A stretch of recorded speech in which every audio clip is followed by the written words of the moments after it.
Israel ও লেবাননের Hezbollah উত্তেজনা আবার চরমে।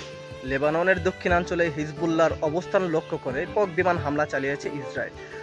বুধবার দিবাগত রাত থেকে শুরু হওয়া এই হামলা একাধিক ড্রোন ও যুদ্ধ বিমান অংশ নেয় বলে জানা গেছে। স্থানীয় সূত্রে জানা গেছে হামলার লক্ষ্য ছিল হিজবুল্লাহ সামরিক ঘাঁটি, অস্ত্র গুদাম ও যোগাযোগ কেন্দ্র। বিস্ফোরণের শব্দে কেঁপে ওঠে পুরো সীমান্ত এলাকা। ইসরায়েলি সেনাবাহিনীর দাবি, তারা হিজবুল্লাহর হুমকিজনিত কর্মকাণ্ডের জবাবে এই হামলা চালিয়েছে। অন্যদিকে হিজবুল্লাহর পক্ষ থেকে জানানো হয়েছে তারা এই আগ্রাসনের জবাব দেবে উপযুক্তভাবে। লেবাননের সাধারণ মানুষ আতঙ্কিত। সীমান্তবর্তী অনেক পরিবার নিরাপদ আশ্রয় খুঁজে এলাকা ছেড়ে চলে যেতে শুরু করেছে।